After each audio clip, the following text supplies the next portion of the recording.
Welcome everyone.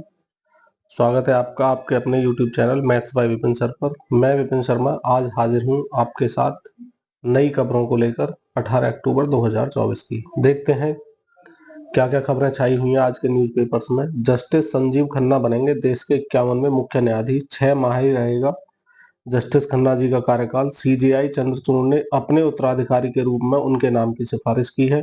Bharat के मुख्य न्यायाधीश धनंजय यशवंत चंद्रचूड़ ने अपने उत्तराधिकारी की नियुक्ति की प्रक्रिया शुरू कर दी है। इसके लिए उन्होंने सुप्रीम कोर्ट के दूसरे वरिष्ठतम जज जस्टिस संजीव खन्ना का नाम अपने उत्तराधिकारी के रूप में केंद्र सरकार को प्रस्तावित किया। इसलिए जस्टिस संजीव खन्ना जी अब अगले 6 माह के लिए देश के 51वें मुख्य न्यायाधीश बनेंगे। नियोजित शिक्षकों के संदिग्ध प्रमाण पत्रों की दोबारा जांच कराई जाएगी और दोषी पाए जाने पर उनके खिलाफ कार्रवाई होगी। राज्य में 23,801 शिक्षकों के प्रमाण पत्र संदिग्ध हैं। इसका मतलब वो डाउटफुल है।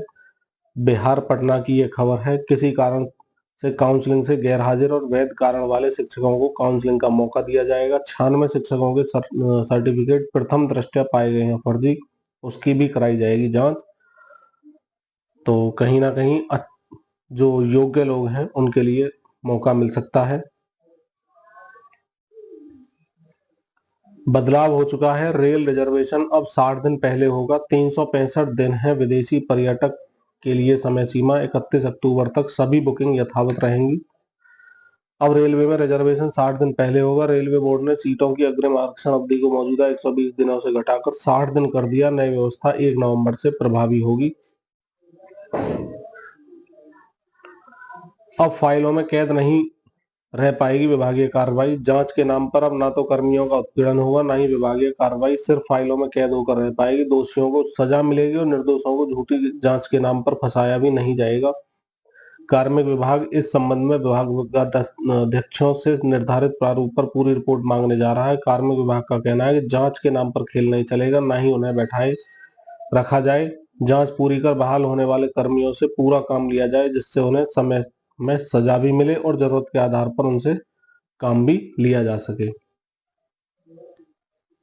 खराब रणनीति पड़ गई भारी। क्रिकेट टीम जो मेंस की है उसमें कल हार का सामना करना पड़ा है।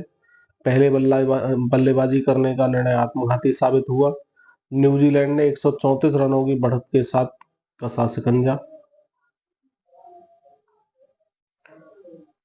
सोना पहली बार 79,000 के पार हो चुका है। त्योहारी सीजन में आभूषण विक्रेताओं की खरीदारी से कीमतों में रिकॉर्ड तेजी आ चुकी है।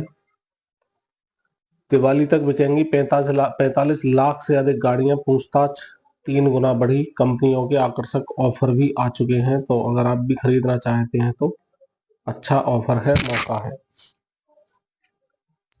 जेईई मेन परीक्षा है 2025 की। इसमें सेक्शन बी में प्रश्नों को हल करने का नहीं मिलेगा विकल्प।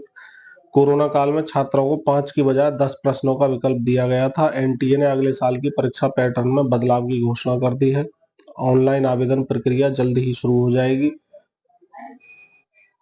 इसमें है नेशनल टेस्टिंग एजेंसी एनटीए ने अगले साल होने वाली जेईई मेन 2025 की परीक्षा पैटर्न में बदलाव की घोषणा की है। जेईई मेन 2025 की परीक्षा में छात्रों को सेक्शन बी में कोई विकल्प नहीं मिलेगा। अगले साल की परीक्षा के प्रश्न पत्र में सेक्शन बी में सिर्फ 5 ही प्रश्न होंगे। इन सभी प्रश्नों के उत्तर देना अनिवार्य होगा। इससे पहले छात्रों को प्रत्येक विषय के खंड बी में 10 संख्यात्मक प्रश्नों में से किन्हीं 5 के उत्तर देने का विकल्प दिया जाता था। वर्ष 2026 के बाद एनसीआर में नहीं चलेंगे डीजल ऑटो रिक्शा। एनसीआर में वाहनों से होने वाले प्रदूषण की बढ़ती भागीदारी को देखते हुए बनाई गई योजना। नोएडा, गाजियाबाद, गुरुग्राम और फरीदाबाद को इसी वर्ष डीजल ऑटो रिक्शा से मिल जाएगी मुक्ति।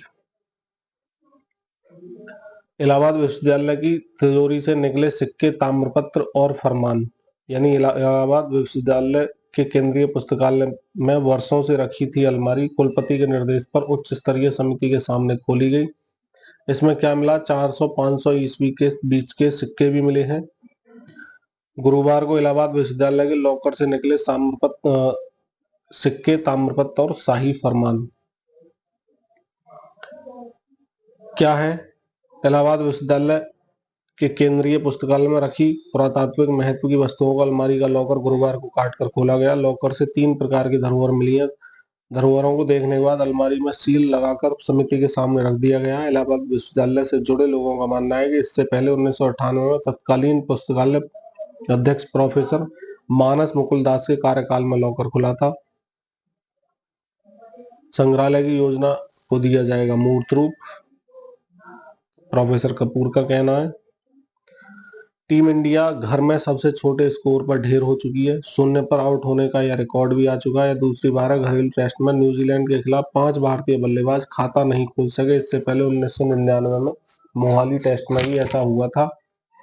टेस्ट इतिहास में यह दूसरा मौका है जब किसी टीम के शीर्ष 8 में से 5 बल्लेबाज 0 पर आउट हो गए। इससे पूर्व 1888 में ऑस्ट्रेलिया के खिलाफ इंग्लैंड में भी ऐसा ही हुआ था। भारत के लिए गुरुवार का दिन उसके टेस्ट क्रिकेट इतिहास के सबसे शर्मनाक दिनों में दर्ज हो गया। बेंगलुरु में न्यूजीलैंड के खिलाफ पहले टेस्ट के दूसरे दिन टीम इंडिया महज 46 रनों पर ढेर हो गई। ये भारत का न सिर्फ घरेलू मैदान पर बल्कि एशिया में किसी भी टीम का सबसे कम स्कोर है। यूपी में विश्व स्तरीय हैचरी व जलीय कृषि पार्क बनेंगे। 1200 करोड़ की योजना यूएई की कंपनी बनाएगी। पहले चरण में 20,000 युवाओं को रोजगार भी देने की बात आ रही है सामने। शिक्षकों के 1755 पदों पर चयन की उम्मीद जग चुकी है। 2013 में 29,334 शिक्षकों की भर्ती में रिक्त रह गए थे पद। परिषद ने अब इन पदों पर चयन के लिए भेजा है प्रस्ताव। उच्च प्राथमिक में गणित और विज्ञान के पदों पर भर्ती निकली थी। 29,334 1755 पदों पर अभी चयन की उम्मीद जगी है। जलकल विभाग में वर्षों से पद खाली हैं। अभियंताओं की पदोन्नति नहीं हुई काफी वक्त से। 58 पद खाली पड़े हैं कुल 159 पदों में से।